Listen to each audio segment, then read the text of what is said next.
the rain is blowing in your face, and the whole world is on your case. I could offer you a warm embrace to make you feel my love.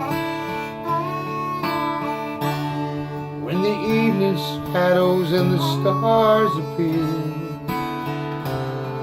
there's no one to dry your tears, I could hold you for a million years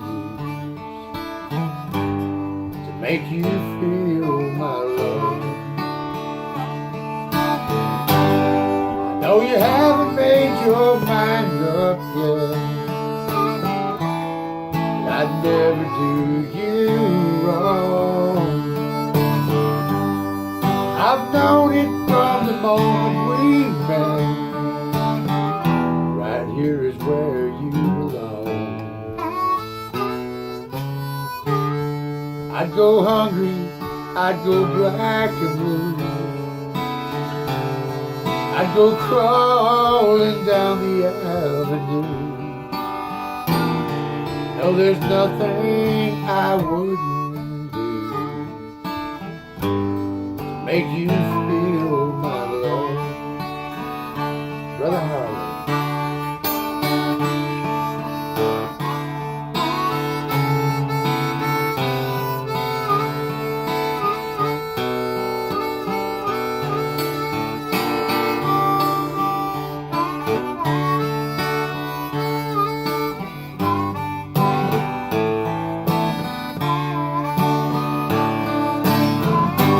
No, you haven't made your mind up yet,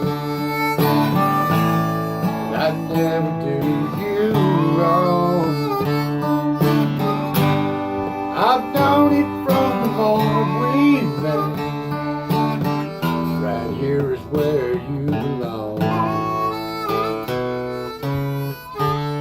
I'd go hungry, I'd go black and blue, I'd go crawling down the avenue. No, there's nothing I wouldn't do to make you feel my love.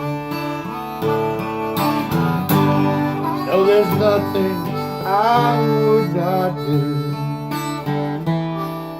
to make you feel my love.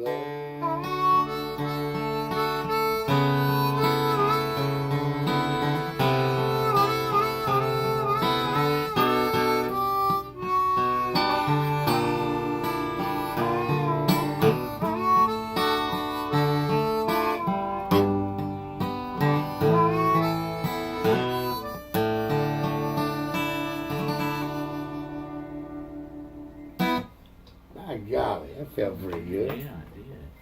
Well, I tell you what, man. Little blood on the fingers. Gotta get it on the strings. Make it real, said Mac Vicker. Playing with a great coconut, Harley. Harley, what was it like Leonard Skynyrd back in the early 70s, late 60s in the Hell House? What was it like, buddy? It was just neat to be around them. They were so creative and just so in love with music. That was it. It was music. Right. I mean, it was all about the music. It wasn't about the money. It wasn't about nothing but the music. The creative, right? That's right. I mean, because they created so much that everybody plays today. I mean, everybody plays parts of Skynyrd in everything they do, just about. They do. Seems to me like. Yeah. Somebody said, "Oh, Skynyrd wasn't country, but country went Skynyrd." You know. So anyway. So did Ron really just play with his shoes off to feel the music? Well, that, and also he had trouble with kinds of shoes that would fit too. So I mean, he really did want to be a part of everything. Right. But also he did have trouble with shoes, so he just eliminated that. You told me years ago he's quick to punch somebody. He'd jab you out if you did something like late for practice or something serious, huh? Stuff, yeah. So why'd you carry a coconut everywhere? Well, I picked it up in 1968 at Miami Pop Festival, and when I saw it there on the ground, I said, you know, it's going to be happening on the other side of the fence. And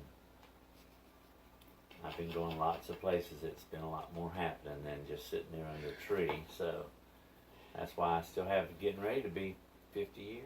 So what's the deal with I read something in an interview with Rolling Stone or somebody where the coconut was at the wedding. What was that? Billy Powell's wedding. That was a keyboard player, wasn't it? Uh-huh. Got his nose cut off with the plane wreck, wasn't it? Yeah. And a ball of flesh out from under his knee. And then, interesting enough, recently his wife Stella, because there wasn't any cameras allowed there, she couldn't figure out where those pictures came from. I've actually got to let her know, because she's a neat lady. That I took them on that little 110 camera. Right. Ronnie's holding it, and got Gary holding it. Oh, really?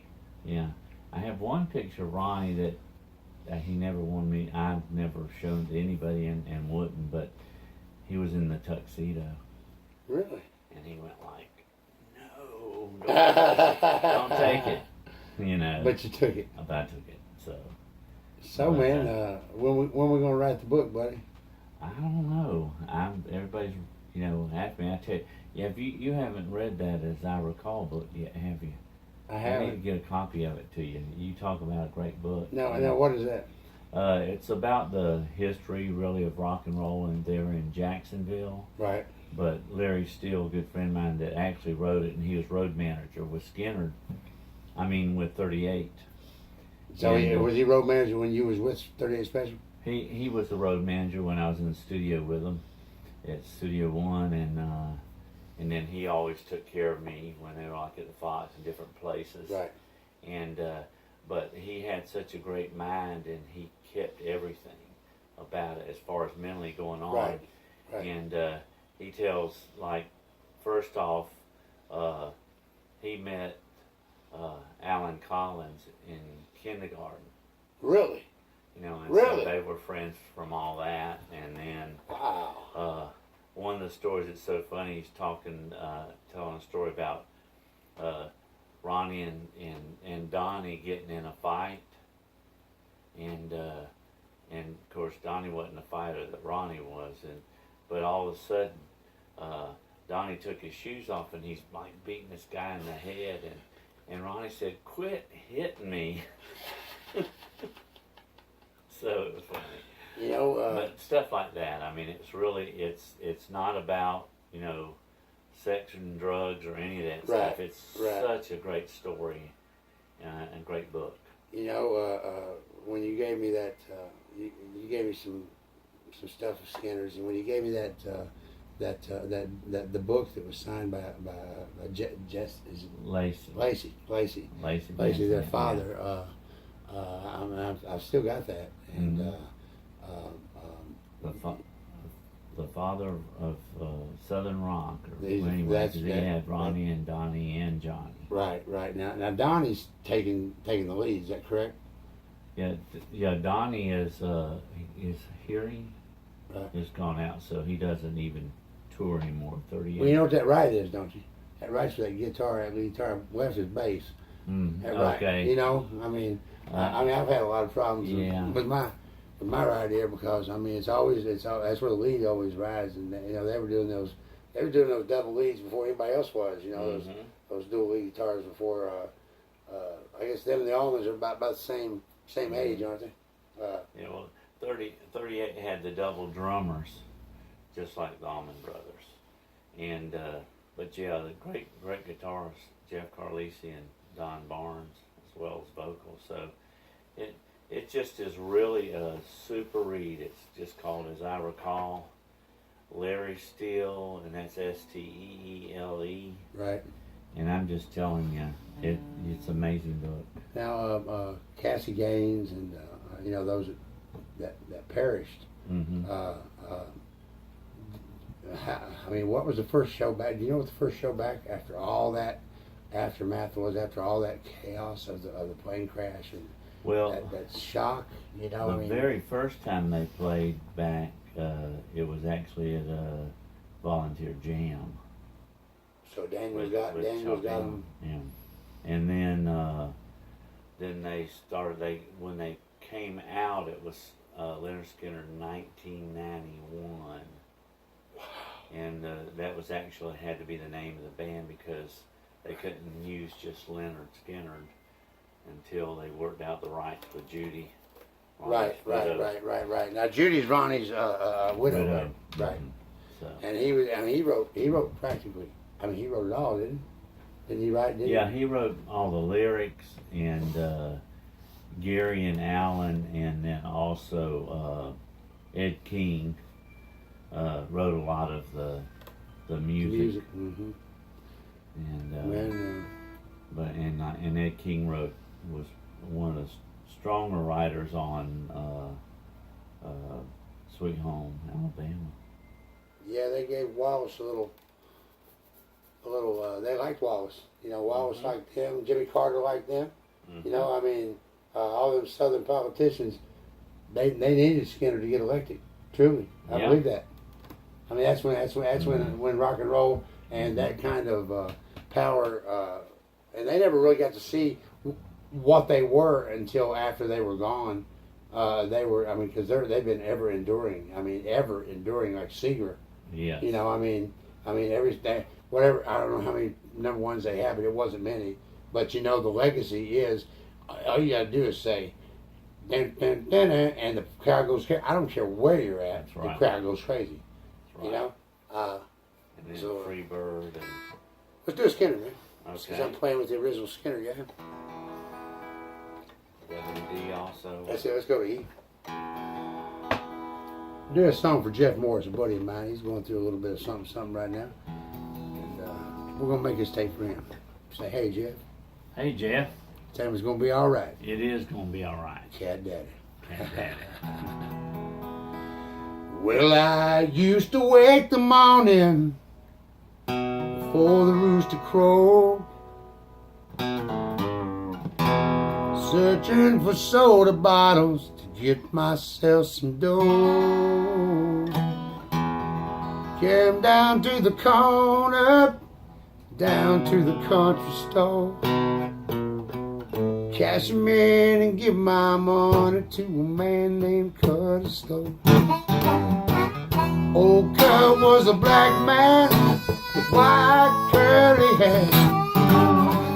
When he had a fifth of wine, he did not have a care. Used to own an old dope roll, used to play it across his knee.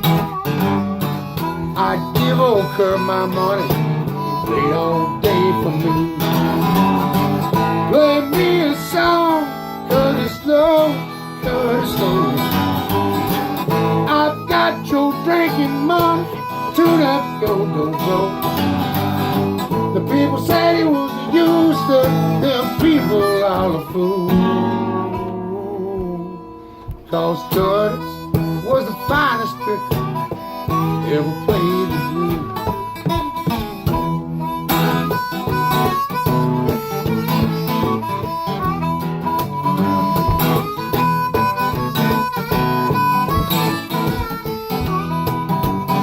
Now he lived to be 60.